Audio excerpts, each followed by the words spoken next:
कल यहाँ आचार्य भगवान तप की चर्चा जब करते हुए समझा रहे थे तो कहा था उनोदर तप करना चाहिए। अनशन तप की चर्चा हुई कि चारों प्रकार के भोजन पानी का त्याग करके जो आत्मस्थ होकर आत्मा का ध्यान करता है या अपने समय को अपने समय में लगाता है उसका नाम उपवास है। आगे उनोदर चर्च की चर्चा में कहते थे कि दूसरा बहिरंग तप है भूख से कम भोजन करना।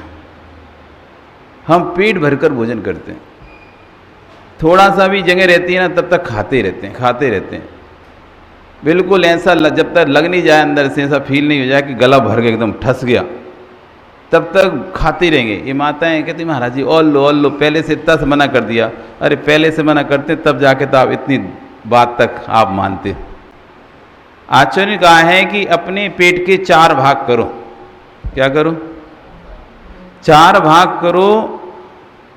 1 भाग हवा के लिए, 1 भाग पानी के लिए और 2 भाग भोजन। जब ठंडियों का समय हो तो 2 भाग में भोजन रखो, 2 भाग में भोजन रखो, 1 भाग में पानी और 1 भाग में हवा, मतलब खाली रखो 1 भाग। क्योंकि जब भी हम भोजन करते हैं भोजन करने के बाद हमारा भोजन फूलता है। आप रोटी में पानी डाल के रख दो, छोटे से स्थान पर रोटी रखी थी उसमें पानी डाल दिया, फूल के रोटी ऐसी बड़ी हो जाएगी।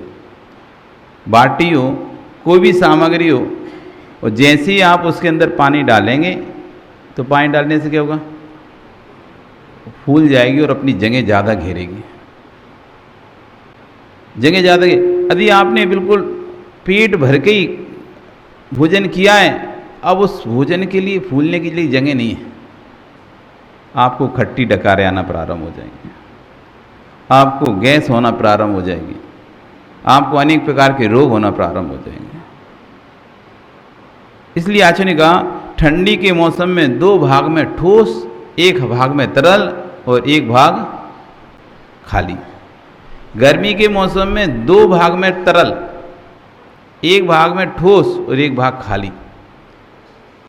ऐसा जब कोई व्यक्ति भोजन करता है और 1 भाग अपना खाली छोड़कर चलता है, कहते हैं वह व्यक्ति कभी भी अस्वस्थ नहीं हो सकता। स्वस्थ जीवन जीना है, साधना अच्छी करना है, प्रमाद से बचना है तो उनोदर तप करना होगा। मूलाचार की विधि में जीवन चलाएगा तो उसको ज्ञानी कहो, दूसरे वैद्य के पास में नहीं जाना पड़ेगा। जो मूलाचार के अनुसार जीवन जी रहे हैं या मूलाचार की जो हमारे आगम में आचरण का वर्णन कहा है, आचरण का वर्णन दिया है, उसके अनुसार यदि कोई व्यक्ति जीवन जिए तो उसे कभी वैद्य के पास नहीं जाना पड़ेगा। सादा जीवन उच्च विचार, एक सूत्र दिया है हमारे आगम में, सादा जीवन उच्च विचार। जो सादा जीवन जीता है, सिंपल तरीके से रहता है, सामान्य भोजन करता है, नियमित भोजन करता है, समय से भोजन करता है। सबसे महत्वपूर्ण है समय से भोजन करना और नियमित भोजन करना। आपके भोजन में क्या होना चाहिए आपको पता होना चाहिए, आपका भोजन कितना होना चाहिए ये आपको पता होना चाहिए, और आपका भोजन कब होना चाहिए ये आपको पता होना चाहिए। हमारा ना तो समय नियत है भोजन का, ना भोजन की क्वांटिटी नियत है और ना भोजन की क्वालिटी नियत है।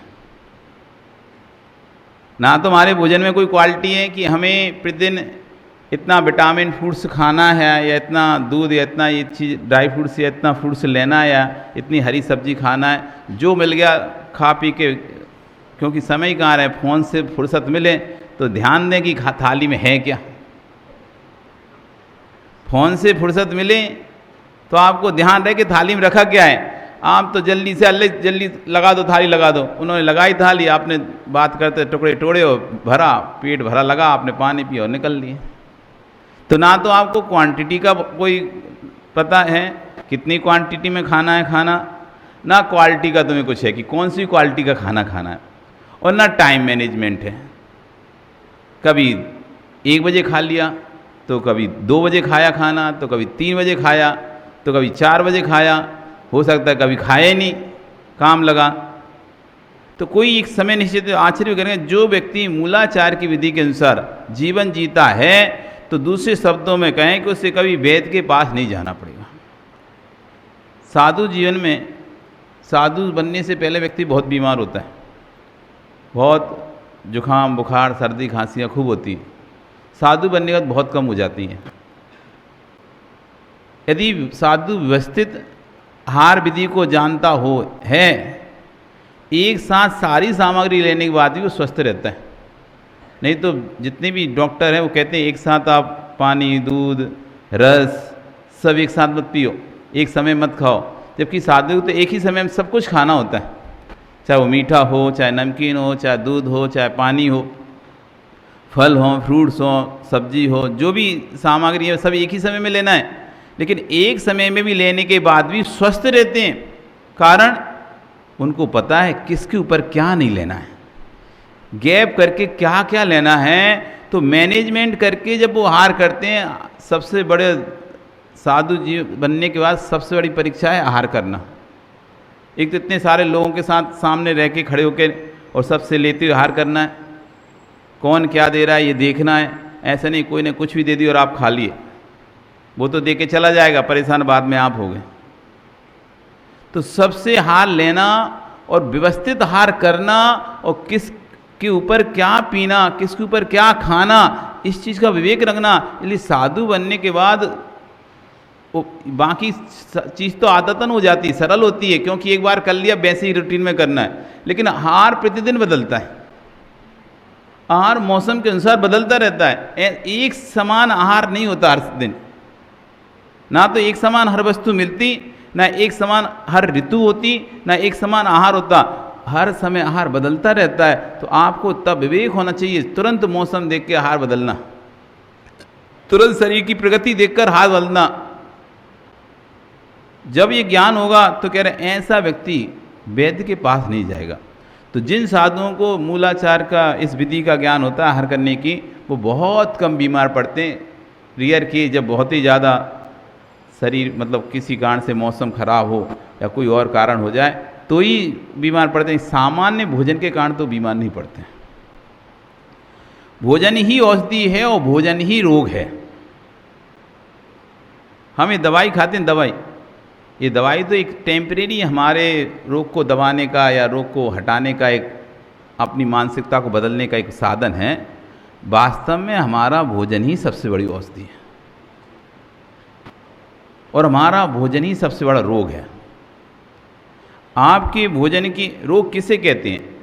रोग कौन सी वस्तु है? कफ, पित्त और वात, ये 3 धातुएं हमारे अंदर हैं। कौन सी? वात, पित्त, कफ। वात यानी वायु, पित्त यानी जो पीला पीला पदार्थ, पित्त जिसे हम कहते हैं पित्त, और कफ जिससे हम, जो हमारे शरीर में जमा रहता है कफ। तो इस तरह के 3 धातुएं, वात, पित्त, कफ, जो कि हमारे खून में मिली हुई है।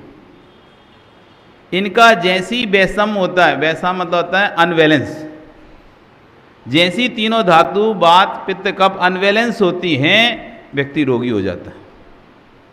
और इनका बैलेंस बना रहे, वैषम्य ना हो, तो व्यक्ति निरोगी रहता है। तो कह रहे हैं जब वात, पित्त, कफ इन तीनों का वैषम्य हो जाता है, उसका नाम है रोग। वात, पित्त, कफ की हानि वृद्धि करने वाला भोजन होता है। जिसके भोजन में वैषम्य है उसके शरीर में रोग होगा। वात, पित्त, कफ को वैषम्य करने वाला क्या है? भोजन। भोजन के कारण से वात, पित्त, कफ हमारा अनबैलेंस हो जाता है। तो भोजन, उसके शरीर में रोग होगा।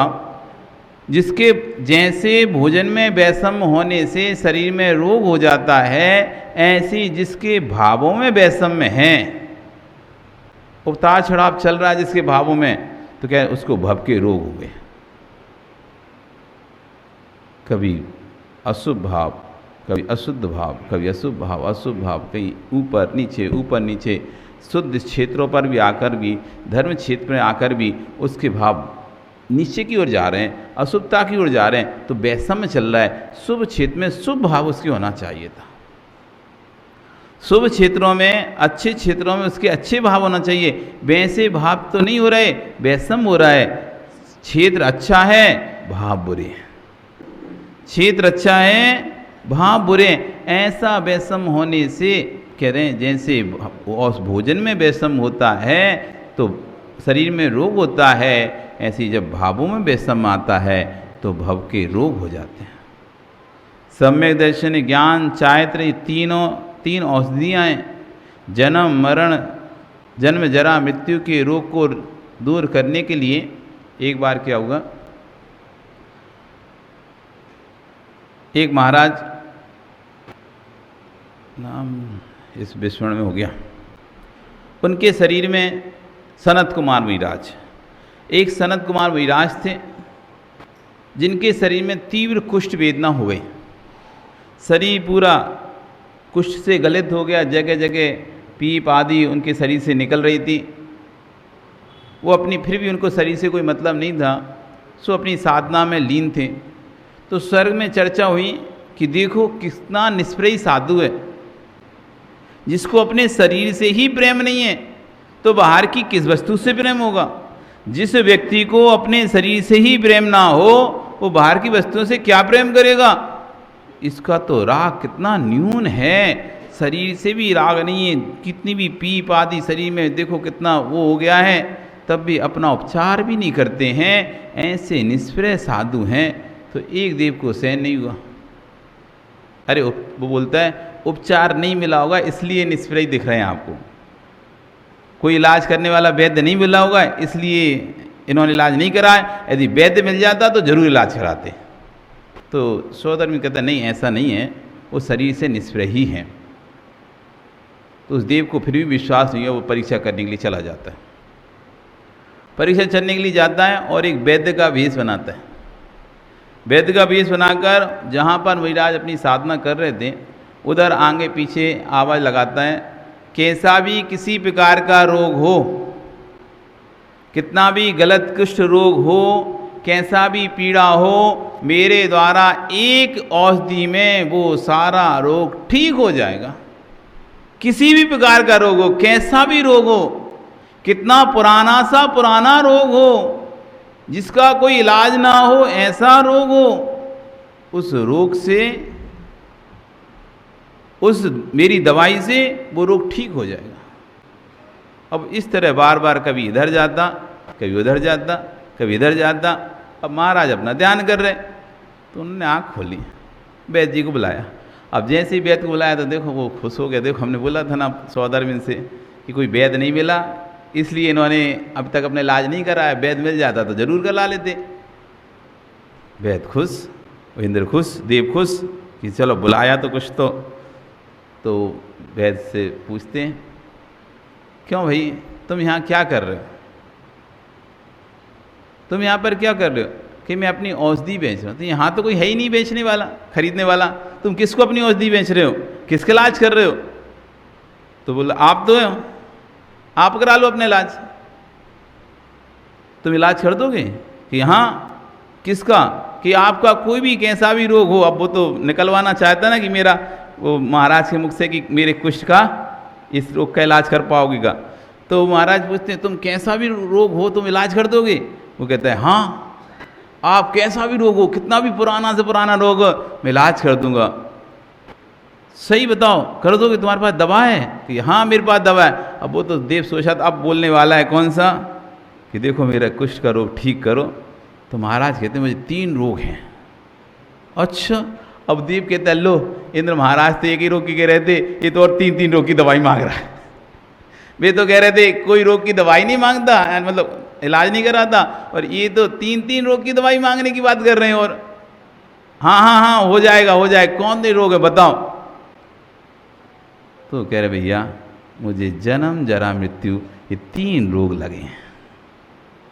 अब देव उसकी तरफ देखता है, जन्म जरा मृत्यु ये 3 रोग लगे हैं, मुझे इन रोग की दवा चाहिए, यदि है तो तुम मुझे दो। अब देव क्या बोलेगा?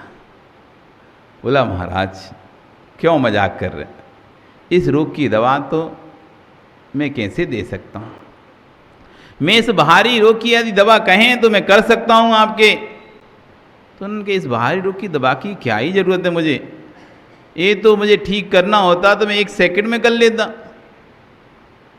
यदि मुझे ठीक करना होता मैं 1 सेकंड में कर लेता। मुझे इस रोग से तो समस्या है ही नहीं है, क्योंकि ये रोग तो मुझ में है ही नहीं है। ये जो रोग है ये तो पुद्गल में है, शरीर में है, मेरे में तो ये रोग है ही नहीं है। जब मेरे में रोग नहीं है तो मैं उसे क्यों ठीक करूं? मुझे जिस रोग की दवा चाहिए वो रोग मेरे में है, वो उसकी दवा आपके पास है क्या? और आप इस रोग की बात कर रहे हैं। और उन्होंने एक थोड़ी सी धूल उठाई और धूल उठा के जैसे अपने शरीर पे लगाया और शरीर ऐसा कांति मोती जैसे चमकने लगा। आप इस रोग की बात करें, इस रोग को ठीक करना होता लो देखो। और उन्होंने धूल उठाई थोड़ी सी, बिना कोई दवाई नहीं, जमीन से धूल उठाई और जैसे अपने शरीर पे धूल लगाई वो कुष्ठ रोग तो ऐसे गायब हो गया जैसे कि कभी कुष्ठ रोग था ही नहीं। वो दीप देखकर आश्चर्य कि सोचो जिसके पास कितनी ताकत है, क्षमता है, इतनी चमत्कार है इसके पास कि अपनी ही धूल उठाकर अपने हाथ से धूल लगाकर रोग ठीक कर सकता है, तब भी ऐसा व्यक्ति उस शरीर का रोग दूर नहीं कर रहा है। वो अपने वापस रूप में आता है, स्वामी इस रोग की दवा, जिस रोग की आप दवा मांग रहे हैं वो रोग की दवा तो आपके पास ही है, रत्नात्रय ही इस रोग की दवा है। सम्यक दर्शन, सम्यक ज्ञान, सम्यक चारित्र ही इस रोग की दवा है। इन जन्म जरा मृत्यु के रोग को कोई नष्ट कर पाएगा तो उसका नाम है रत्नात्रय। कितना गहरा निर्णय होता होगा। जिस शरीर में रह रहा है ये जीव, जिस शरीर के में सुई चुभाने से जीव को दर्द होता है, जिस शरीर की हानि होने से जीव को कष्ट होता है, जो मिलकर आत्मा और जीव शरीर के पुद्गल जहाँ एक भूत हैं, ऐसे शरीर को भी अपना नहीं स्वीकार कर रहा है। कितना गहरा तत्व का निर्णय होता होगा। हम तो सुन ही रहे हैं, वो अनुभूत करते होंगे। यहाँ एक मच्छर काटता है तो मच्छर को मार देते हैं, है ना? देखा नहीं लोगों को? मच्छर काटता तो ऐसे मारते हैं। कैसे काट ली इसने मेरे को? एक बूंद खून पीता है और आप उसके पूरे प्राण ले लेते हो। वो देखो मिराज, जहां पूरा शरीर भी छीला जा रहा हो